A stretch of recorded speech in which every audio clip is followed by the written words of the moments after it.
Well, I want to do one more speech that was at the Bitcoin Nashville conference, and it's from our favorite Bobby JF, Bobby KFK JF, Bobby BFK, Bobby Jr., Bobby Rob.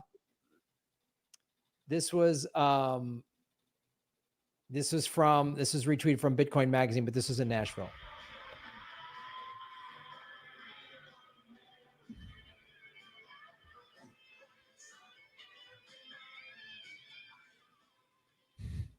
Hello, Bitcoiners.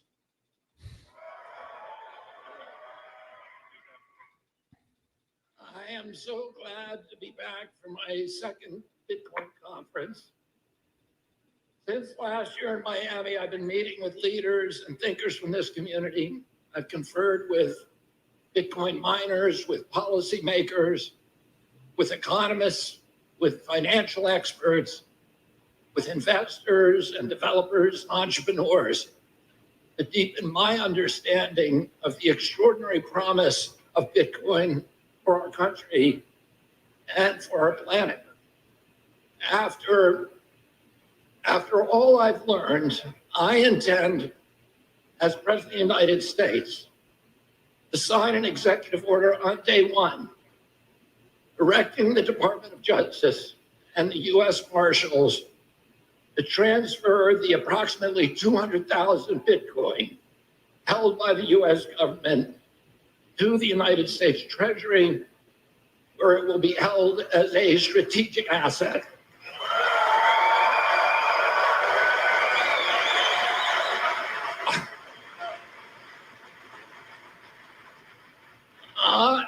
On day one as president, I will sign another executive order directing the U.S. Treasury to purchase 550 Bitcoin daily until the U.S. has built a reserve of at least 4 million Bitcoins.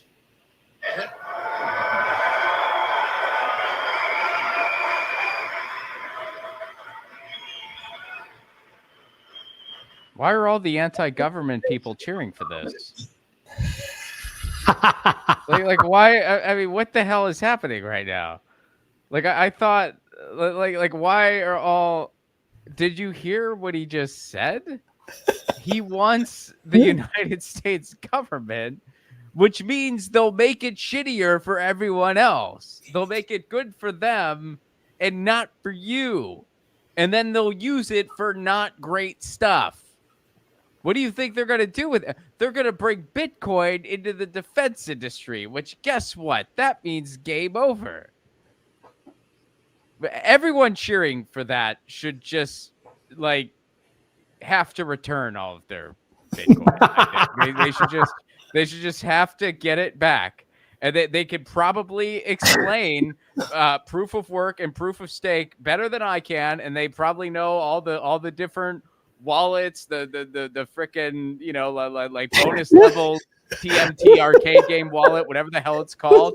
They probably know all that shit way better than I do. They probably know the latest pump and dump and Trump and hump, whatever the hell. They probably know that way better than me. But still, the fact that they just cheered for what that dude said.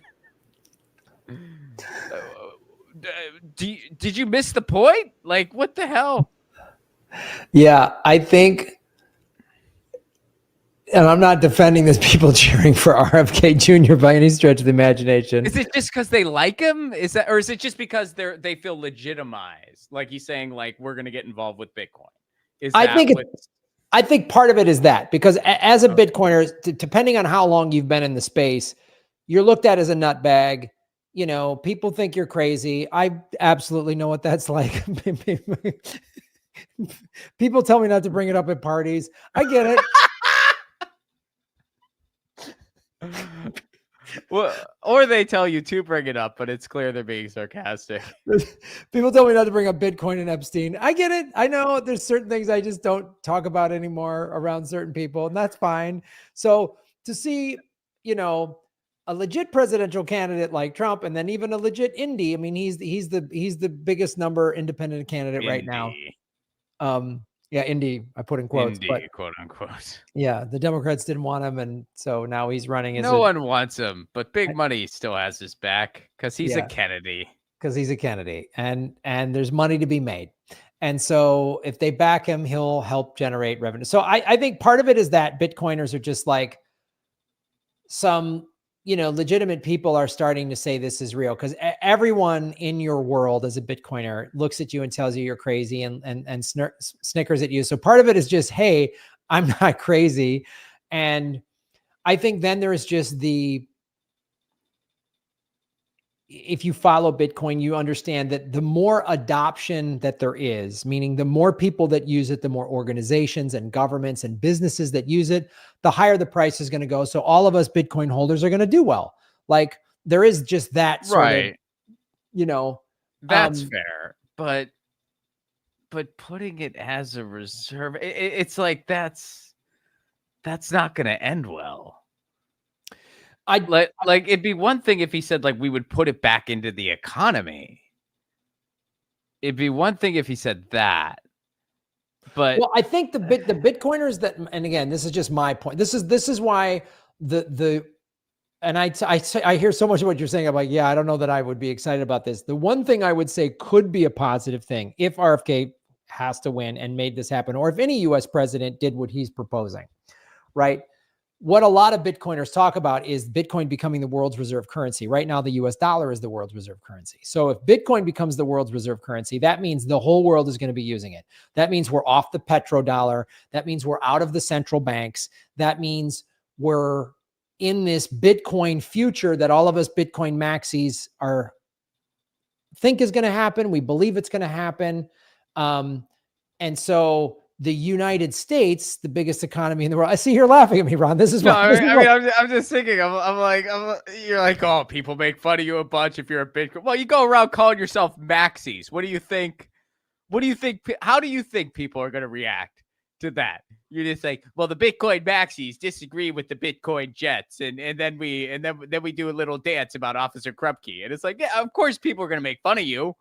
Like, what do you expect? Well, see, right there, Ron, you're making fun of me because Bitcoin maxis are different than crypto holders, and now you're saying that I'm in some 50s. When you're a jet, that's the best from your last cigarette.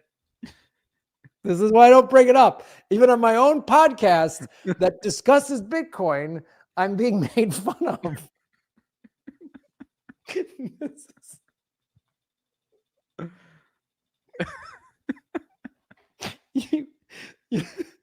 You know what? Fine. Well, look, man, when I talk about digital rights, we don't have ridiculous nicknames for everything. Like I'm not going like, well, let me tell you, the problem with the surveillance bills, here's what the netties say about it. And they're a little bit different than the surveillances. Like we don't have any of that. We just talk about the shit. It's just a short for a Bitcoin maximalist. It's just like gold bug. If someone who's a gold bug is really most of their portfolio is in gold. Oh, really? That's what it means. That's what it means. It's like someone who's a day trader. They buy and sell stocks every day. Oh man, I thought these were all minor league hockey teams. I'm learning a lot today. This is good. I wish I was in Nashville with my people, not being mocked by you on my own live stream. This is why I want to move back to El Salvador so that I don't have to deal with this kind of stuff on a daily basis. How do you do, fellow Maxi? You know what, Ron? You know, buddy, you own Bitcoin because I told you to buy it. So just fucking sit tight, you son of a bitch, and it's gonna be worth a lot. Yeah, if it goes to the roof, I'm just call me Maximus Aurelius or whatever the hell, whatever. You can give me any nickname you want. That's the thing. That if the United States starts making it buying 550 a day and they have 4 billion or 4 million in reserve, it will be $1 million a coin, and you'll be very happy. And you'll be walking around going, I'm a Bitcoin maxi. It's just I still won't do that. I'll bet you full Bitcoin. I got a marriage to save.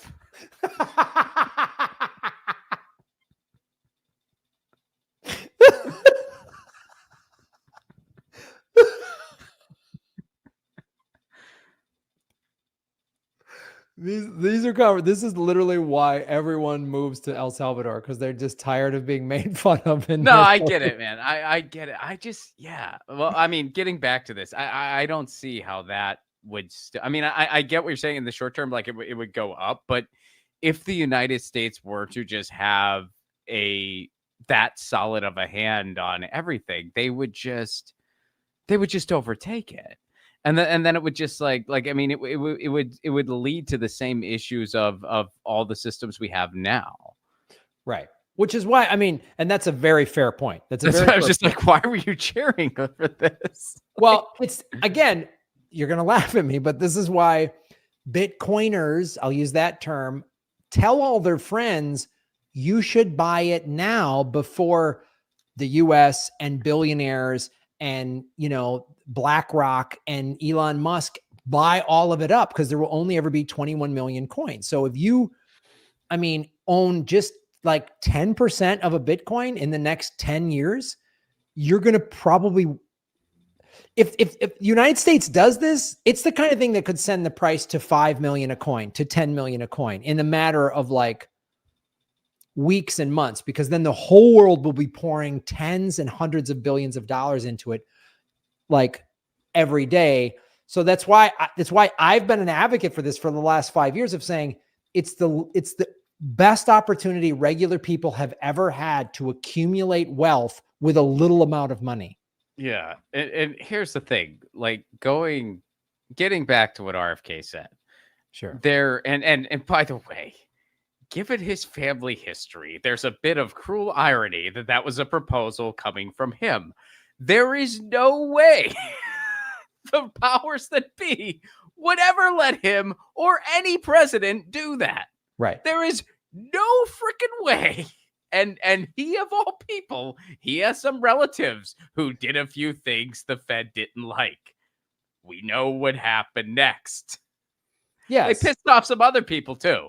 So who knows? But they pissed off the Fed. Right. So it's interesting. He, of all people, was saying like that no president would ever be able to do that. Right. Not anytime soon. I think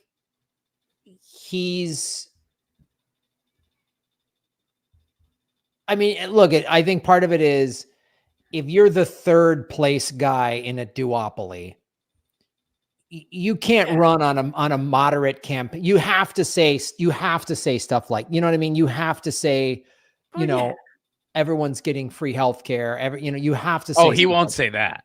No, he won't say that. RFK will not say that. RFK, I mean, look, RFK is a narcissist. He enjoys the attention. He's finally getting his 15 minutes of fame that he should have been able to get a long time. Dude, that guy was born on third base. The freaking bases were loaded, and someone just intentionally walked the batter.